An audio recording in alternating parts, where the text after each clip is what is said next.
Let's just talk through this series of initiatives that you've done in the region over the past 12 months, because from what I can see, you're really doubling down on your asset management business. Earlier this year, you announced a partnership with PIF in asset management. Last week, you announced that you're expanding wealth management in Saudi Arabia as well. So, what's the vision here? What's the kind of growth that you're looking to achieve? Well, we're certainly excited about what's going on in Saudi Arabia and what's going on in the GCC more broadly. I think it's a big opportunity for our business. We've been here for a while, but we've certainly been investing and expanding. Here in Saudi Arabia, we opened a new office this year. Yeah. We've got about 20 people on the ground here, but we're probably headed to about 60. And the big reason for that expansion is we've recently launched the initiative of our high-end private wealth business here in the region. And so that will bring more resources, more attention, and more focus. We've been in the region for quite some time. We've been active as a member of the Tadawul. I think we were one of the early participants in the equity markets here. And so we've been very, very involved in the equity markets as an international firm. We've led some of the largest IPOs in the region. I think you're going to continue to see an influx of capital markets transactions. And I think that's something that certainly we want to sit in the middle of those flows. Financing has always been core to Goldman Sachs strategy in any part of the world. Yeah. You mentioned our partnership with a private investment fund around private credit. That's something we're certainly excited about too. So when you step back and you think about the progress here in the kingdom, the need for foreign direct investment to come in to continue to allow the population here to participate more economically, the changes that are coming from the investment that the kingdom's making in infrastructure and the local economy here, we think it's a great opportunity for Goldman Sachs to continue to partner with the kingdom. Do you see that investment coming in? I think there's great opportunity. I think it's one of the things that the Crown Prince is very focused on is how do you look at, when you think about the exports, particularly of energy here, how do you create a more localized economy? And so I do see signs of an increase in that activity, particularly around things like tourism and investment in infrastructure that can support tourism, but also in certain manufacturing areas. And I do think one of the things that's interesting is AI and the ability for there to be AI infrastructure here that can be used and can be exported to different places in the region and around the world. Yeah, and certainly many people are eyeing up the opportunities there. You also opened up an office in Kuwait as well, so talk us through the plans there. Sure, we have a partnership with Kuwait, and we've actually been in Kuwait and have done business in Kuwait going back to the 1970s, so it's a long-term partnership. What I think is interesting about what's going on in Kuwait at the moment is there's a real effort after a period of time following the war in the 1990s where they really did not put the capital into the infrastructure and growth locally, and they had a legislative branch that was stopping progress. The Emir now is taking action to really spur significant investment, significant growth, and we're very proud to partner with the leadership there in helping them think through strategically how to expand that growth. So Goldman has offices now in pretty much all of the financial hubs of the region. And I just wonder whether you think it is necessary or it helps to get access to these types of pools of capital, to these long-term commitments, actually having a physical presence in the country as well. I think it helps enormously. And, the world changes and there's lots of technology and there's lots of flexibility, but showing up matters. You don't have to look much farther than outside of us here today. There are an awful lot of people from all over the world that have shown up here because they want to build relationships, partnerships, they want to participate. And so whether it's here in this region or you can go back to the United States, why do we have localized offices all across the country in the United States? Because in those communities, people want presence, they want direct connectivity, they want to show up. While technology in the world evolves, human-to-human contact is not going away. Yeah, no, that's true. That's a fair point. But do you think it's also fair to say that, in the old days, and typically, funds would come here to get capital and then offer investment returns. And nowadays, sovereign wealth funds are saying it's not just enough to offer us investment returns. So they've evolved in their thinking. I think the whole scope of economic activity has really changed enormously. There's no question. If you go back, my old days are a lot older than your old days. But if you go back a while, these nations were exporters of capital around the world, and they had not built the infrastructure of professional investment capabilities here locally, and so they were outsourcing those capabilities to institutions like ours and others. Now they're really making long-term investments to build their economies, to allow their populations to participate, to attract investment here. And so what they need, and they've got incredible investment infrastructures here localized on the ground. What they need are ideas, what they need are liquidity and capital, what they need are strategic initiatives. And so we're just at a moment in time where they have the capacity to do many more interesting things to build their economies. Think about Saudi Arabia here in the kingdom, 35 million people. There's an enormous opportunity, given that population, to continue to expand the economic activity on a localized basis here. And they're looking for partners that can help drive that. Do you think alternative assets are going to pick up here? This part of the world has always allocated a significant portion of their surpluses to investing in privates. If what you're asking is, will there be interesting investment opportunities on the ground here in these local economies? Yes, absolutely. That as these economies grow, there will be more interesting investment opportunities here on the ground that attract international capital from around the world, and we've obviously been seeing that in a more significant way over the course of the last 5 years. Yeah. Okay, let's broaden this out a little bit. Your earnings came through again. It seems as though the bank is really firing on all cylinders, whether it's trading, markets activity, deal making, advisory, wealth management. So everything seems to be going quite well at the moment. How long do you expect these favorable market conditions to last for? Well, I appreciate that. We certainly had a strong quarter, and our client franchise is in terrific shape, but I really think that the firm is benefiting from a bunch of strategic decisions that we made 5, 6, 7 years ago to reposition the firm for growth, to really grow our core business of investment banking and markets, put more financial resources into the business so that we could take more wallet share with our clients and be in a position to better serve our clients as they were increasingly active, and also to pull a group of businesses together to create our asset and wealth management platform, which now supervises $3.5 trillion. We've said publicly we think it can grow in terms of its durable revenue high single digits. It's growing better than that, and the combination of those activities has materially uplifted the returns of the firm. So the environment is conducive at the moment. There will be times when the environment, is a little less conducive. We live in a cyclical world. Yeah. But we think we have the firm position that over the next 5, 10 years, we can continue to grow our earnings, grow our client footprint, and continue to compete at the highest levels in the businesses that we're in. So one thing I was thinking about this morning, if you just took a snapshot of where everything is trading, you have equities at all-time highs, you have, U.S. economy tracking north of 3%. If you look at the real-time indicators, you've got inflation at 3% as well, and yet somehow the Fed are going to be cutting interest rates by 25 basis points tomorrow.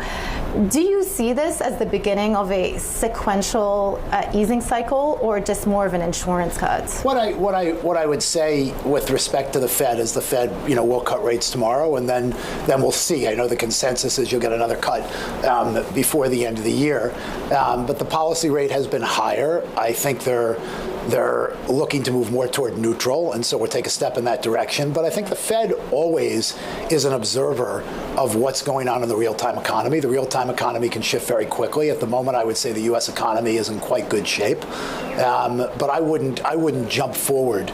There are lots of forward prognostications about the path of interest rates. I would just highlight mostly, I'd look at the moment. You can project forward, but just because there's a forward projection, it doesn't mean that's where we'll wind up. There's still a lot of uncertainty out there. There's a lot of uncertainty. Do you believe that this is a K-shaped economy? Lots of academic circles have been talking about that in the sense that, upper income earners seem to be thriving, whereas lower income earners are struggling to keep up with inflation, and they're worried about potential job cuts to come. I wouldn't use that term, but what I would say is businesses that are particularly sensitive to lower income or paycheck to paycheck consumers have been a little softer.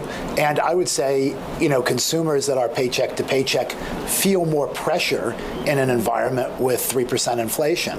And so there's no question inflation is very, very difficult for people who live paycheck to paycheck. And so it's something I think we have to watch very carefully. I know there's been progress from where we were a few years ago on inflation, but it's important that we get inflation back to target because in any environment where it runs hotter, certainly people in that income strata feel it more acutely. But I'd still say overall, the U.S. consumer is in good shape. Most of the data that I see around the U.S. consumer is still quite constructive. But I think you're highlighting something that needs to be watched carefully. Yeah. Another thing that needs to be watched carefully is perhaps, the credit situation. A couple of weeks ago, we were talking about Tricolor, First Brands. One of your peers in the industry described there being potentially cockroaches around. I don't know if there's a certain insect reference that you want to pick up on, but ultimately, how worried are you about some of these individual idiosyncratic credit incidents actually becoming systemic? I would put the three situations that you mentioned in the category at the moment of idiosyncratic events. But what I would highlight is I think this is a great opportunity for people that are in credit businesses and are deploying significant capital as lenders in credit businesses to look at their procedures, their practices, their underwriting standards, look through their portfolio, and really take a strong evaluation of where they are. Yeah. You can't separate the fact that we've been in a very, very long, easy credit cycle, one of the longest I've seen in my career, without a real credit pullback, without an economic environment that's really put an enormous amount of pressure on credit. And in that context, credit spreads are historically tight. Yeah. And I know at some point there will be a credit cycle. It will probably come at a period of time when the economy slows more acutely, or there's some sort of a macro event that changes confidence we have in growth and the trajectory of the economy. And when that happens, given the velocity of lending activity, there will be losses in credit, and those losses will be felt across the system. But that's different than a systemic crisis. And I don't see anything in the context of a handful of bad credit situations that's leading me to say that we have a systemic issue around the corner. Yeah. Unfortunately, lenders make mistakes. There is fraud in markets.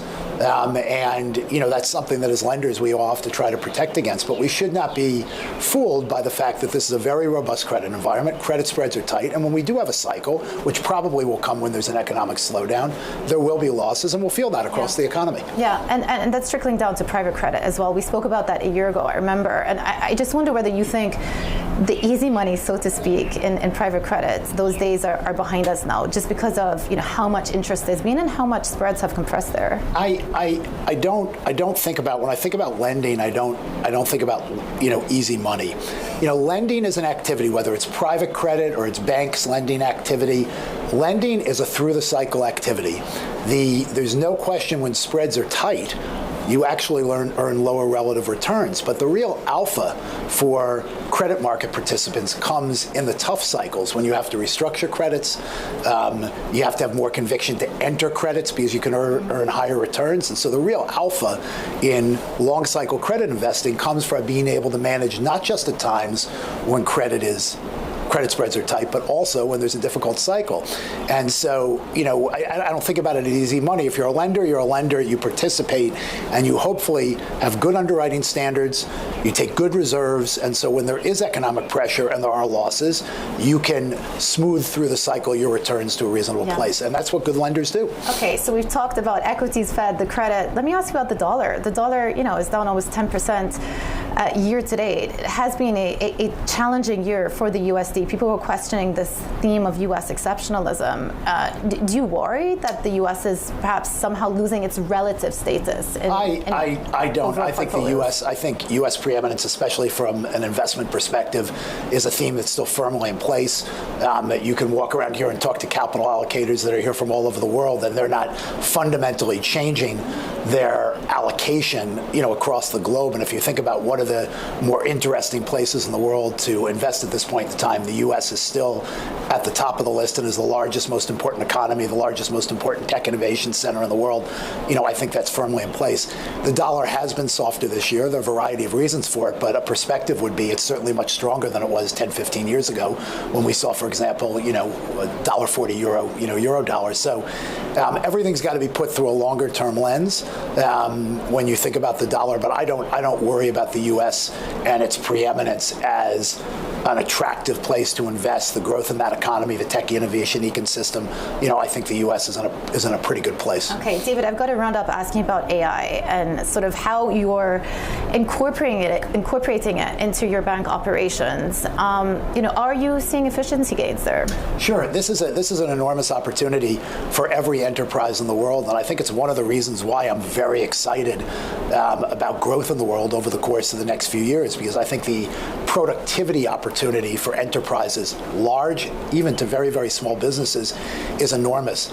We made an announcement last week or 10 days ago around our earnings about Goldman Sachs 3.0, where we laid out 6 things that we wanted to accomplish around better client service, more efficiency, and ability to really improve our risk management across the firm. And we are looking at a handful of processes where we can really re-underwrite these processes, create automation and efficiency, but not just to take cost out, to allow us to invest in growth in the business. Yeah. And so this is a theme that I think most CEOs of large enterprises are looking closely at, and the productivity benefit to the economy broadly as people execute on this is very meaningful. It's starting. Yeah. We're still early, but I think over the next 24 to 36 months, you're going to see real benefits from these efforts. Is AI going to replace entry-level jobs, analyst jobs? I mean, it will change certain jobs the same way technology has changed certain jobs for my entire 42 years in the business. So you think back when I started, if as an analyst I was required to do something, I had to go to the library, I had to go to the microfiche, I had to get data. It took hours. Things that take 5 seconds now, like doing a common stock comparison, took 6 hours. Yet we still have lots of very productive people doing more to serve our clients. I think the lens that you have to look at is technology is always changing work, changing jobs, adjusting the mix of different kinds of jobs, but it doesn't mean that businesses don't grow, economies don't grow, and opportunities for very productive people don't grow. And I don't think it's going to be different this